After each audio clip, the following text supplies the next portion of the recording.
All right, moving on to theme number two. Two. Here we go. Oh, folks, I am so excited about this tutorial I'm going to share with you today. It's one I have been wanting to do for a long time. And I just needed to take the time to write out some instructions because it's one of these techniques. I'm going to share with you a technique today, not necessarily a finished project, but a technique. It's a technique that you've asked for, and it was one I taught a few years ago during the summer in our Logan and Sandy stores. And I'm excited to be able to teach it all to you right now. Maybe some of you have done it before, and maybe you haven't, or you've always wondered how it was done. And so this is what we're going to talk about. We're going to be talking about quilt as you go. Quilt as you go technique. Now, quilt as you go. What am I referring to? I am referring to, for the purposes of today, okay, I'm referring to how do we join finished quilt blocks together so that you can make a quilt and have all the sashing be joined at the same time on the front as the same time on the back. Okay, so quilt as you go. If you were to Google quilt as you go, you seriously would find 2,700 ways or things that people refer to as quilt as you go. Some people refer to like a stitch and flip method as quilt as you go. That's not what I'm going to be talking about today. I'm not talking about the stitch and flip method or the sew and flip method. For those of you who might wonder what that is, that's basically where you take a piece of batting, you add on, a piece of fabric, you put another piece of fabric right side down, stitch it, flip it. Then you add another piece, stitch it, flip it. That's stitch and flip or sew and flip. And sometimes people think of it as quilt as you go. It just depends. Tomato, right? Some people would consider that.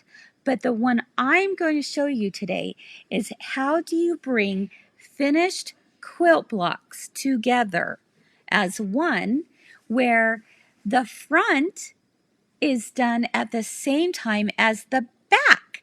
So it almost becomes like a reversible quilt or a reversible table runner or anything like that. So let's talk for a minute about when you would use this technique. Okay, when would you use the true quilt as you go technique? And there's a lot of ways to do this too, the sashing. I in particularly love the method I'm going to share with you today because it is one sashing. Now there is a sashing trick that you can do, but it actually leaves a seam right down the middle. This technique I'm going to share with you today leaves no seam down the middle. It looks as if it were done with sashing, and again, the front looks as good as the back. So when are you going to use it? Well, one of the things that often will happen is how many times do you have some extra quilt blocks lying around, right? And you want to just make them into something, but you don't want to take the time to take it to a quilter or have the expense of a quilter or anything like that. You just want to be able to put something together really fast. Okay, this would be a quilt as you go idea. How many of you have let's say embroidered blocks that you've done on your embroidery machine, okay, and you want to put those blocks together as one quilt? Maybe there are blocks that you did test stitch outs on, because many of you probably do test stitch outs and you don't want to waste those test stitch outs. Do a quilt as you go method of doing that. What if you love to embroider blocks and you want to now make them into a quilt, but again you want to do everything all at once, okay? Front and back all at once. Now on Monday I actually, I haven't even told you guys this yet, but I am going to be gone all next week. Our family is taking a little vacation for spring break, which is going to be wonderful to be able to do that. So I've got Barb and Kyle lined up to take care of 3 at 3 all week. On Monday, I'm going to have them show you how to do this. Here's an example of Quilt as you go and stitch and flip together. And so on Monday they're going to show you how the block is done. But today I'm going to show you how the method is done, that no matter what blocks you have, you can bring them all together. Okay, how do you like that little runner? Kind of fun, right? And so on Monday, Barb and Kyle are going to show you the stitch and flip method for doing this. Stitch and flip, stitch and flip, stitch and flip. And you're doing it based off of your batting, okay? But this method, and it's quilted on the back. You can see that at the same time as the front. But then today, I'm showing you how do you join finished quilt blocks together. Another reason why people love this stitch and flip method is because they want to be able to practice or to try out quilting on their own domestic sewing machine. But doing it with a really large quilt is really hard to do. I mean, to get that all underneath. So it's almost easier if you're going to do something like that, and this is good practice, if you want to try doing small quilt blocks, and you have a lot more ability to move that around and try new techniques out. And then when you have that means you have the front, the batting, and the backing all put together. Now what do you do with it? How do you bring the blocks together? So that's what I'm going to show you today, is how do we join blocks in the true quilt as you go method, not the stitch and flip. Okay, stitch and flip will be Monday. All right, so the first thing that I'm going to show you is, this is the batting I'm using. This is going to work no matter what batting you use. But today, and I'm putting this on sale today because I love it so much, I'm using the Kimberbell Project batting. This is for both sewing and machine embroidery. And this is actually, there will be enough in here if you wanted to make, like I cut this out of here, and I could probably get at least 2 more of these runners out of one of these project batting rolls. I love the brand new Kimberbell batting. It's very thin, and it's awesome. It's an 85-15 cotton poly blend, it says. The really cool thing for those of you who machine embroider, when you machine embroider with this as your batting, you don't have to add extra stabilizer or anything like that. It's just this. So whether you're doing sewing machine or embroidery, love, love, love this. I will use it on the back of just about anything now. It's my favorite thing to use. So here we go. This is how I did this. And again, look how cool this is.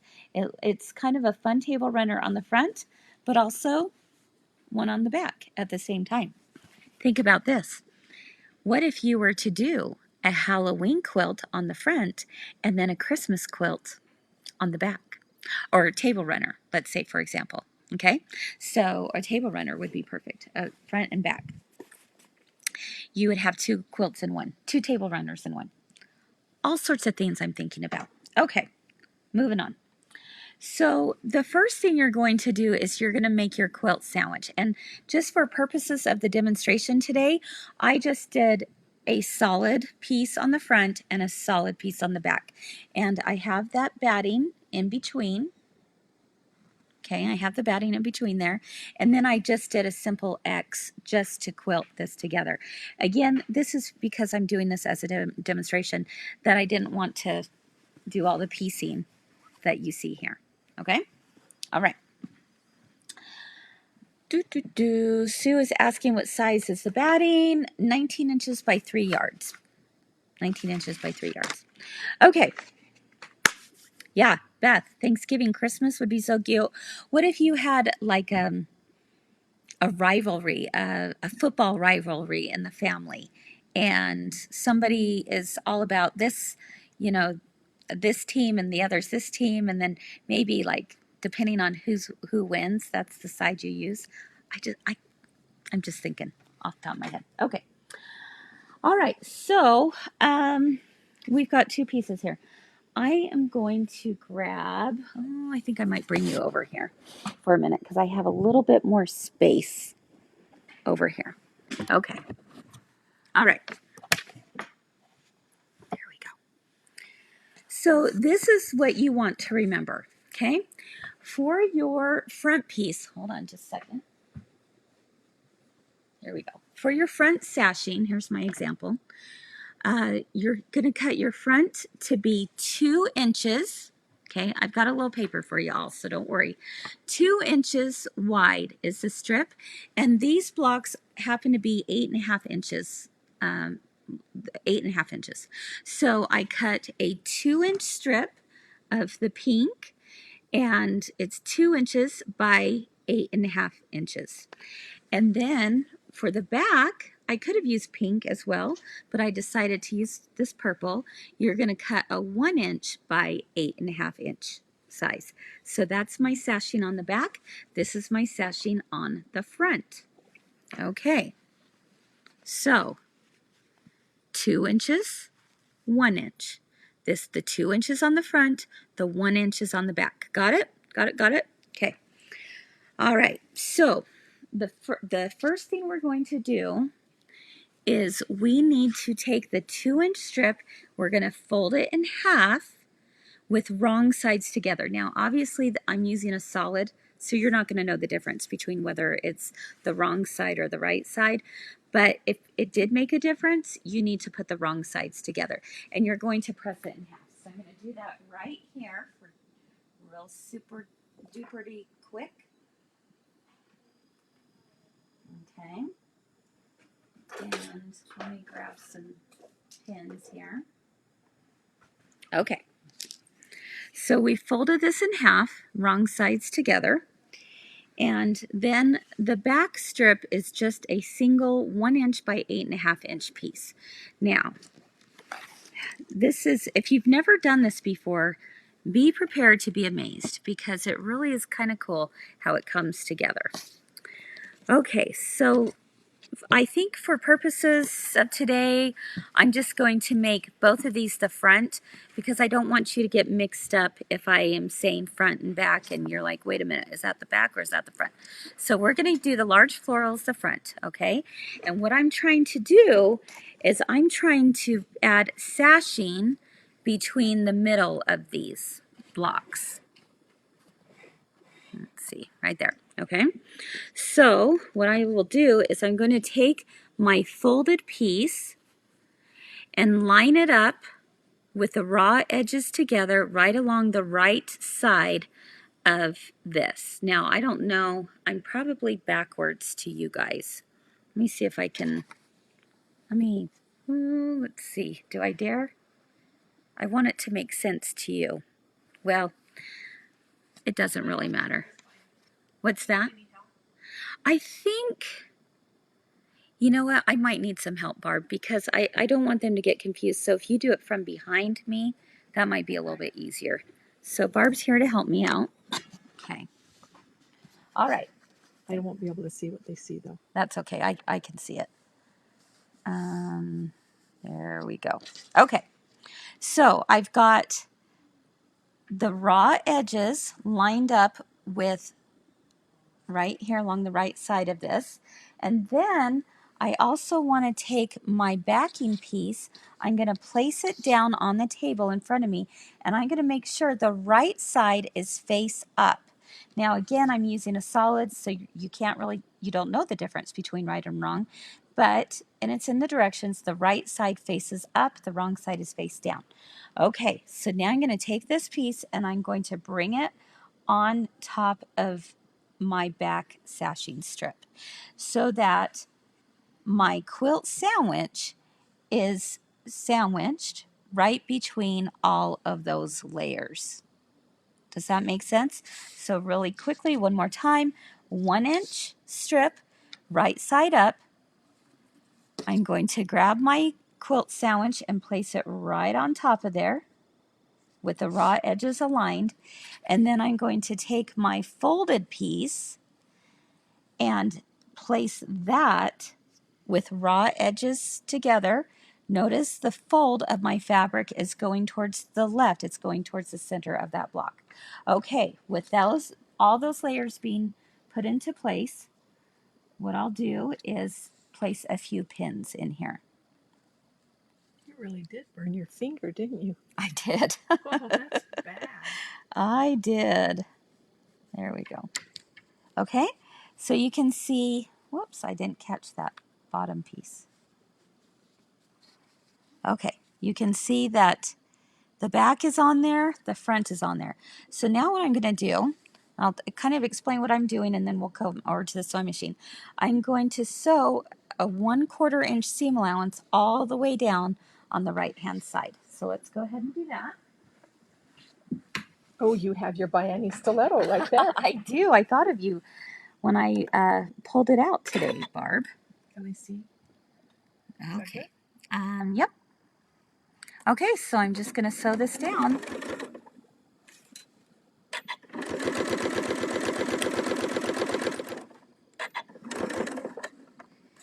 Again, I'm using a 1/4 inch seam allowance.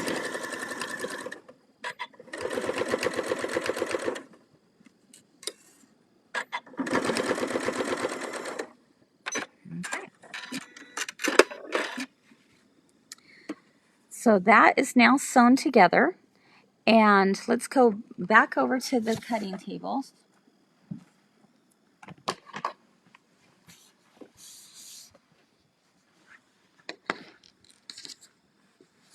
And I'm going to pull out that back piece.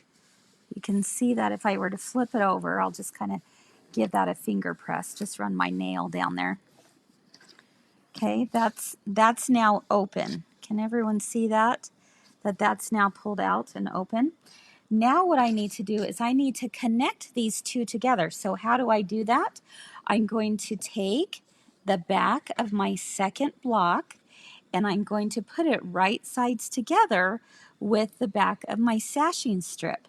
So I'm just going to pull this up and pull this one up and pin again. Once you get the hang of this, you won't even have to pin. You'll be able to, but I'm pinning today because I want to show you the proper way of doing this. But you will get the hang of it that you can just finagle it while it's in the sewing machine. So again, this second piece came up, and I always like to show a couple times because the first time you're just kind of listening, and the second time I want you to really focus. So here we go. Here's the strip. Do you see how it's poking out from underneath? I'm going to lift it up, and I'm going to lift up the second one, and those two are going to kiss together, okay? So here we go, lifting it up, lifting up the second piece, and pin those together.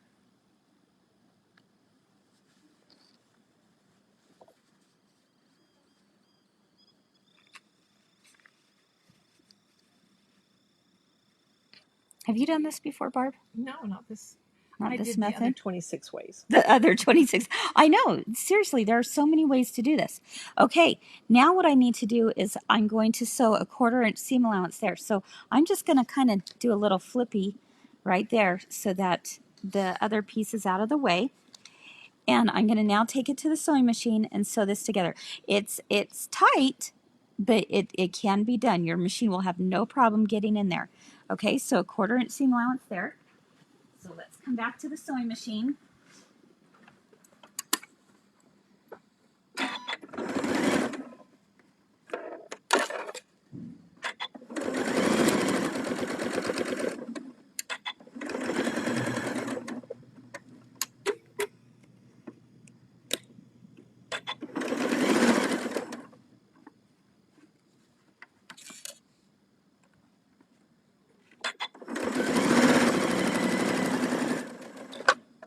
Okay, that's it. Okay, so now that's sewn on. Look at that. Do you see what's happening here? Our back is completed. Woohoo! Our back is all done. Okay. And now I just have to finish the front. So how am I going to do that? Let's come back over here. So again, this was like this. We just sewed it. And now I can bring this out open again.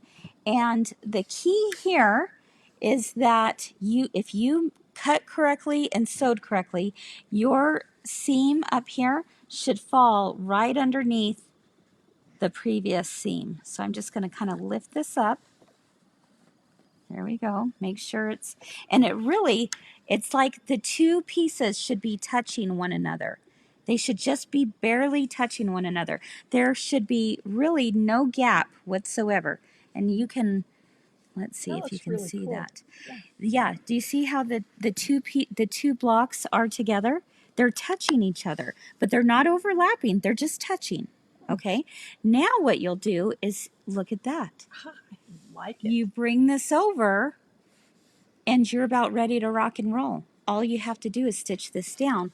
You'll have, again, the back is all together, and now the front is now all going to be together.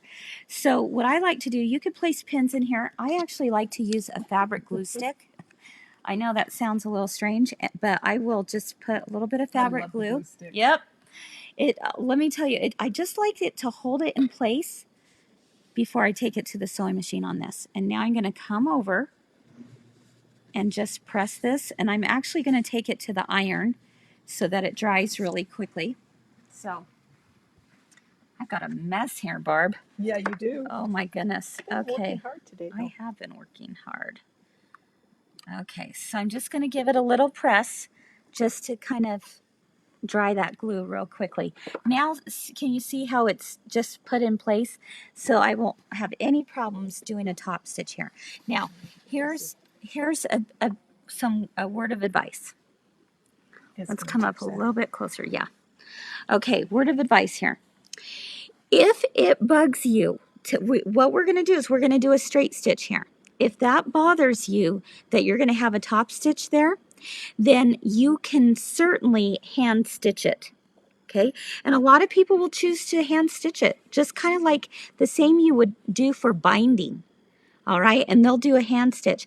I'm not going to take the time to hand stitch. It doesn't bother me in the least. I'm going to have a straight stitch, a top stitch there. Now, you could leave it like that, or you could just finish up with the straight stitch on this side, and now it looks uniform. All right, so let's go to the sewing machine once more.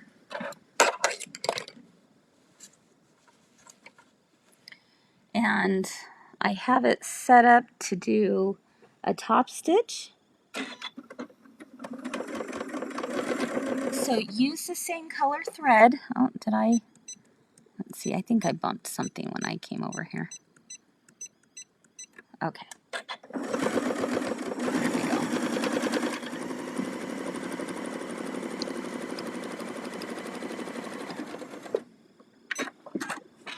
Let's take a look.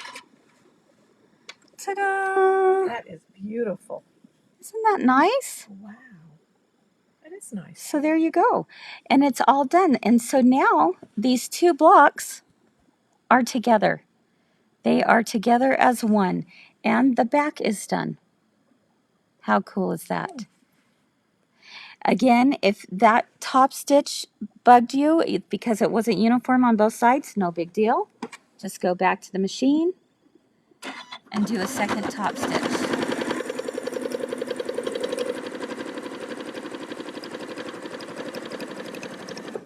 And now it looks like it was meant to be that way.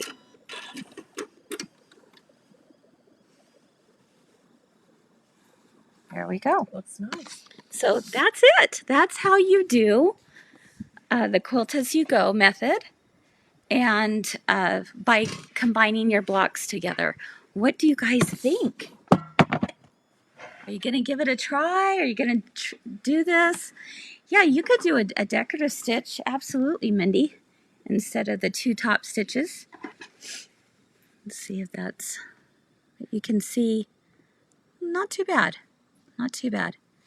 And then on the back, you've got that. So,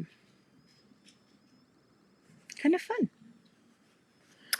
Okay, what's in the bobbin color? Great question, Lillian. The bobbin color I chose was just the same color that I used for when I did the quilting. So I had done quilting with white, so I did my bobbin in white, and that way when it shows up on the back, because sometimes it's hard to get on that exact part, that exact strip. What am I trying to say? Here, let me show this example. Okay, when I want to show you, okay, here's a good example. You can see that my quilting was done in white, and then the stitch that went down here was also done in white, but it just looks like it was part of the quilting. Okay, it's totally fine that that is showing because it looked as if it was part of the quilting. Now, definitely if you were to use a fabric that, you know, could hide it a little bit more, you won't see it as much. But if you're really careful, just do the same color as what you use for your back, or you could use clear, or you could use the same color thread as the fabric that's there. Okay, and then if you notice on the front, I mean, you can't even tell because it was black on black, and you just can't even see the stitching at all. It just melted right in. So this little table runner I actually just put together last night, and it was just as easy as could be because I used the stitch and flip method in conjunction with the quilt as you go method. So now you can do a whole quilt this way. I just did a table runner to show the technique, but an entire quilt can be done this way. So if you're going to, you would join your rows, okay? You would enjoy those, join the sashing in between, and you would do the next seam for the next row, but now your sashing becomes one giant row of sashing, and you would still do the same exact technique I just showed you. 2 inches on the top, 1 inch on the bottom, and it will work. You can do the same thing. You can still add borders to this. Okay, borders done the same way. Think of it as just one big giant strip of fabric rather than breaking it up, right? And you're going to add that sashing the exact same way. You can do the same thing with cornerstones. Doesn't matter. So super, super fun. This little table runner I put together was a great stash buster, if you can't tell, right? So I literally just went to my bin of scraps and just started stitching them down. It was so simple. Okay. All right. So I hope you learned something new or were reminded of how to do something. Let's see. Tony said she did a quilt that way, 10 squares wide by 16 long. She loved doing it. It really is very rewarding when you finish and you're like, wow, I didn't even have to take it to the quilter, and look, it's done. It's like I did it from start to finish. It is definitely pretty rewarding. And Barb said she had made her niece a double-sized quilt for her wedding this way. That's great. So see, it can be done even with big quilts. So let's see. Linda has a question. She asks, can you use a walking foot when sewing the back block to the washing?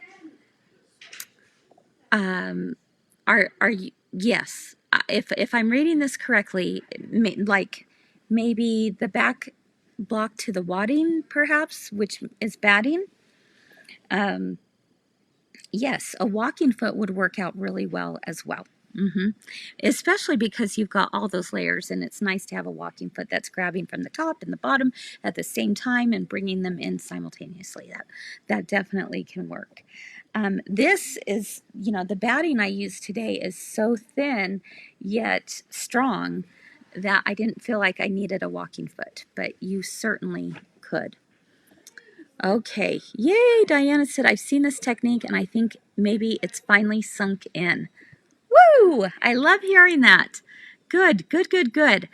I hope so. It really is a fun technique to try. If you've never done it, give it a try and see what it's like. It's you might just surprise yourself that it really is something that you'll enjoy doing.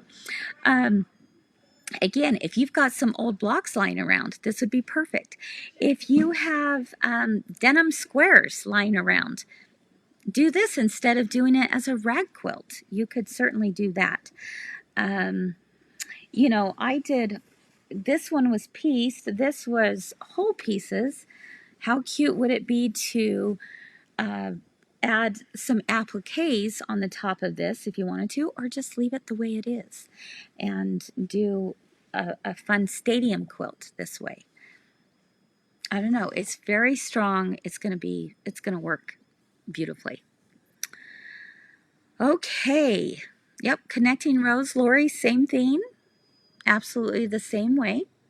So, yay. Susan said she loves this method. She forgot some of it. Good, good, good, good. Oh, definitely, Sue. She said, I imagine you could initiate or imitate, excuse me, the crazy quilting and use various built-in stitches. Yeah, definitely. I was playing around last night. I'm almost embarrassed to show you because this is just this little practice piece. But I was playing around with some improv piecing here, and I was going to try to make it into a flower. And then I was adding on the white, and I was like, no, no, no, no. I'm going to go more uniform, and that's when I switched over to this. But now there was a reason why I was saying that. Oh, because you could actually, do a bunch of crazy patch quilting. You just add it to your, to your batting piece, and then you could do, different various stitches on your sewing machine to mimic crazy quilting, which would be really, really cute, I think. Okay. Yes, Alice, what about a wide serpentine stitch? Definitely. You could certainly use that as well. Let's see. Use a decorative stitch. Yep. Larry, you can blind stitch that by hand if you don't want to basically top stitch. Absolutely. And the people that I've taught this method to in classes, it's about 80% to 20%. About 80% of the people will just do it by machine and call it good. But there's about 20% that will want to do it by hand, and that's perfectly okay. You absolutely can do it by hand as well. Is it going to take you a little bit longer? Yes, but that's okay. If it's something that's that important to you that you want it to look really, really nice and not have that top stitch, you would be doing it just like you would stitch on the back of binding on a quilt, and it would turn out just lovely. So, yeah. So, what other questions do we have? Yay! Judy said she did this method on table runners some time ago and forgot about it. Yeah. It's not one of those techniques I use all the time. It very much depends on what project I'm working on. So, as with anything, sometimes I'll do binding by machine where I'll do binding by hand.